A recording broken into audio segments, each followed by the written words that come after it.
Alrighty guys, well we went as far as we could go, and then until we ran into snowbanks that we can't drive through, so that was it for that. This, what we're on right now, was a fast push job from when we had bush pushed a couple years ago.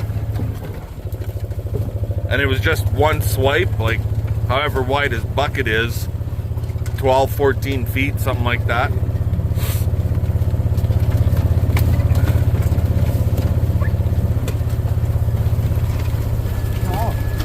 Huh? Where's the dog? Right there.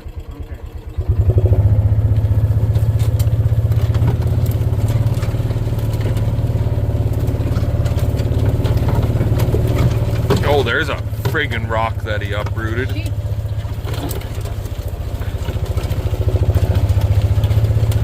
And we're trying to get around that snowbank area. I really got to get out here with the mower. Oh my God.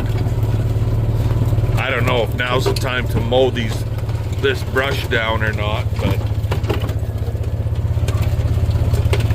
Well, I do because the grass gets tall. Stop for a minute. Sasha, come here. Come here. Come on. Come on.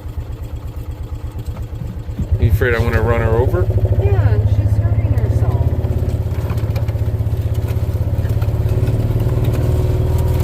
What's that? What's over there? Old tree stand.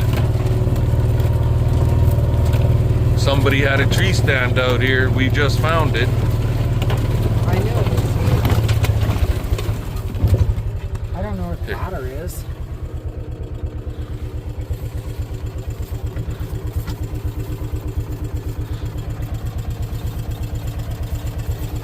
Well, that's that one we knocked the tree down on a couple years ago, and we never did get back out here to get the seat. What? Yeah. Can you handle it? It's ours now. There was a ladder to it. I don't know where the ladder is. Well, me and Tristan came out here and took a ladder home from a tree one time.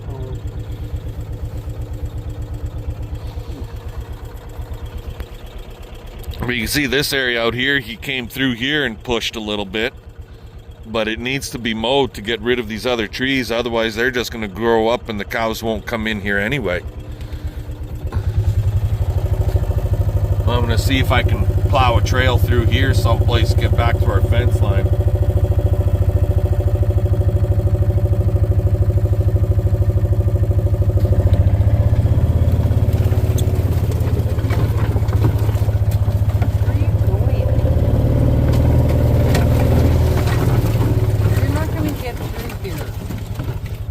Yeah, no. I'm in a Kawasaki mule. I can drive through anything. You're not in a tractor. I'm in a mule. Mules are strong. They're tough. Okay, maybe not.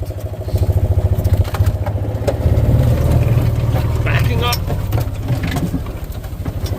Oh.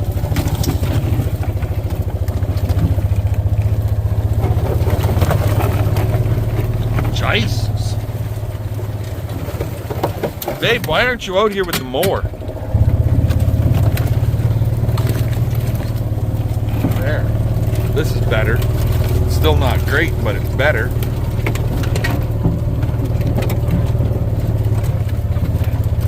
He did a good job as far as pushing the big bush out of the road so I could come in here and mow. The downside is, as he's pushing, because it's winter time, he hooks those rocks and turns them up, so now they're sitting up on top, and you really got to watch so you don't hook those friggin' rocks with the mower. You gotta go straight. Yeah.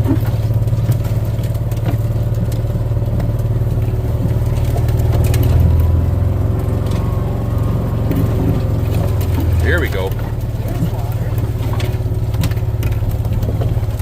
You can see that area there. That's an area that he pushed. I walked through this last year. Yeah, last year you walked through it.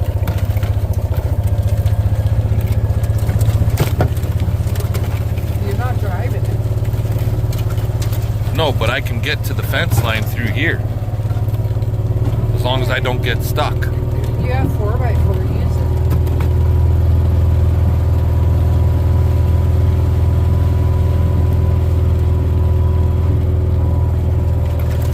it. See? You dug out here.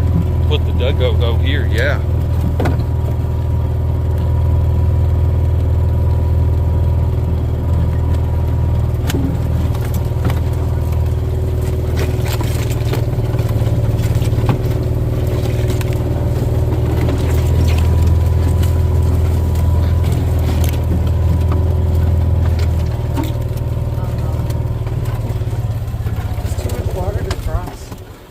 Okay, guys, I'm gonna let you go. We'll talk to you later.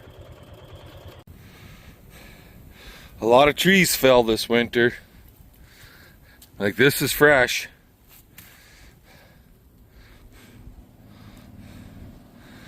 Lots of trees fell down. And this is as far as we can go with the side-by. Sure, I can cut the tree out of the way, but the side-by-side won't plow through this big snowbank. And basically, from midway snowbank for 3/4 of a mile, or no, half a mile, going east, we pretty much need to punch a whole new fence line in.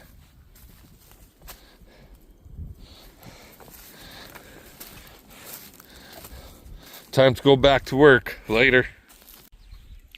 Alrighty. Got the dog tied, locked. Got the mower hooked up to the bobcat. I'm just gonna grab a coffee before I go.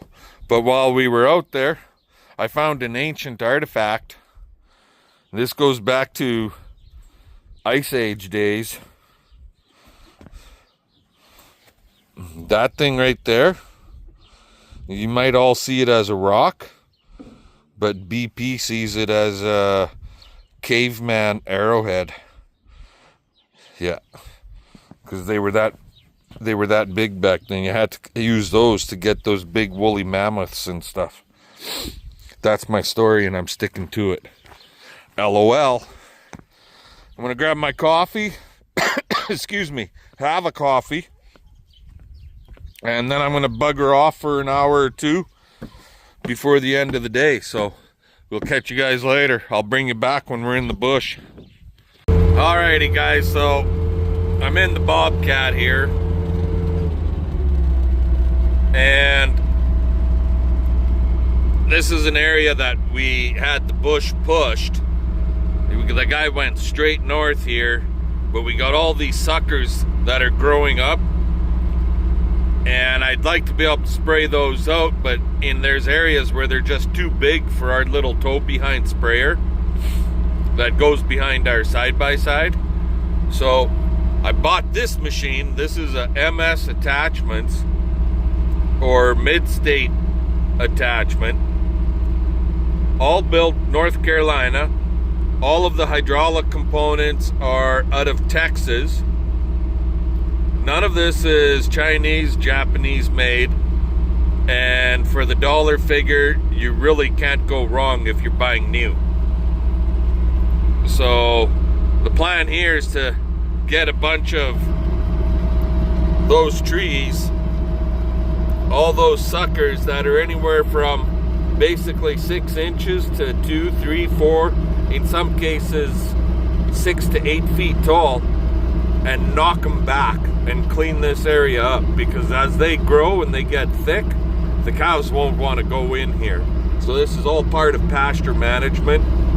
I'm sure I'll get my bush pusher guy back in the future, but for now we got to stay on top of this stuff. So let's get out here and clean a bunch of bush up.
not an area that the bush was pushed, guys.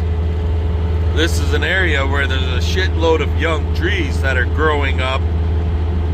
Well, you can see some of them. They're 12, 13 feet high. And I'm taking them down before it gets away on us. I worked my way down that bush cut line from the bush pushing all the way to our north fence, and then I came across a couple areas like this, so I figure I'm here, let's clean this stuff up before it gets even worse. So I'm gonna try and take down as much as I can now. And you can see the grass is big inside those trees. The cows don't want to come in here and eat it because it's too thick with the brush, the buckbrush, the thorn brush, and then the poplar trees. They're just not coming into these areas. So hopefully this will open it up so they come in. Anyway, talk to you all later. Well, that gives you an idea of what this machine can do, guys. When you get into some really heavy, thick, especially these red willow type, choke cherry and shit like that, that stuff cuts really friggin' hard. But we can do her. I got a lot to continue with, and keep in mind it is, what is this thing? Basically 80-inch, something like that, 82. So yeah, you just got to stick with it and go. Like even like trees like this, what are these guys? 2.5 inch across. I can take those suckers down. I've taken trees 3 to 4 inches down, but I don't like getting into them big 4-inch ones. I'm afraid it could do some damage. But I'll clean a little bit more up in this area, and then we're gonna head back to our brush cut area. At least this is opened up.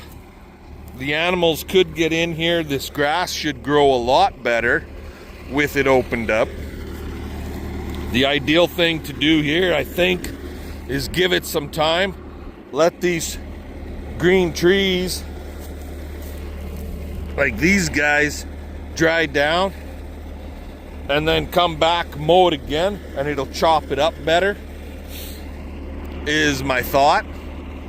And eventually all of that, those sticks will become organic matter in the ground. Might take a few years, but it could happen, right? My machine is starting to heat a little bit. It's not in the red. It just barely touching the yellow. So we're taking a break. Give us the old thumbs up. This video is kind of a little bit all over the page, so comment, subscribe, and fun. Let's get her done. We'll catch y'all later. Alrighty guys, well, because I'm basically out of grain, I got like 2 5-gallon pails left. It's time to grind. So we had a little bit of grain in CP's gravity box wagon. So I got that ground into here and then reset up for this bin. And when I get this done, we're gonna unload her into that thing there and see how this slide idea is gonna work for us. It might be a major pain in the ass, then again it might work out okay. I don't know. Only one way to find out, and that's dump some ground up grain into it and go from there. Anyway, we grinding, so I'll catch you guys later. Well, she's going in. I got the front tank full already. So we're just emptying out. It wasn't a right full tank load on the mill, but I'm just putting the last half of the tank into the back tank of the air cart. So I guess we're gonna find out how this all shakes down.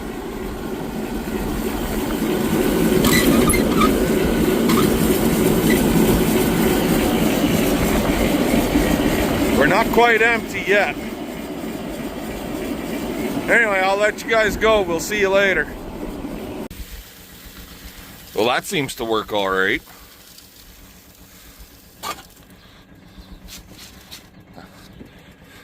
So maybe we'll be all right with this.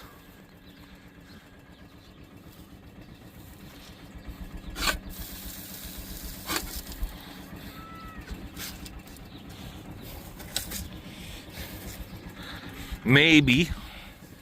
Then again, maybe in time, we'll set it up on an auger system, put the augers back on it with a battery and an electric motor to drive the auger, so the pail is out here and we don't have to crawl underneath so much.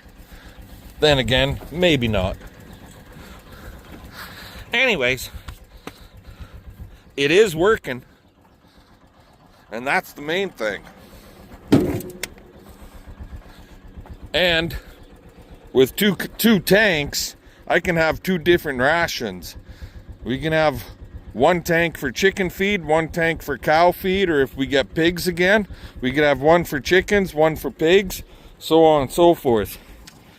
I know CP wants to get pigs again. But for now, this works. Anywho, it's grain feeding time. Right, girl? Right?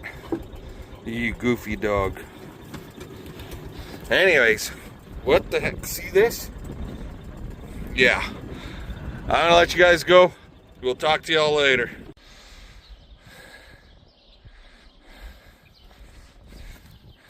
I don't know. I think they're looking good, guys.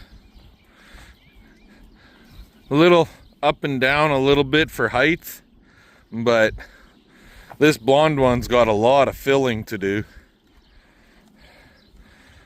But all in all, there's some chunky girls. I think they're looking good anyway. No, we haven't got our bull yet. I'm still waiting for a pickup date. And that needs to happen here pretty goddamn quick, because I want it to be breeding May 3rd. And I don't know if that's going to happen or not. But on another note, I said the other day, my channel's not about political issues, but all in all, Western Canada just got fucked. Plain and simple.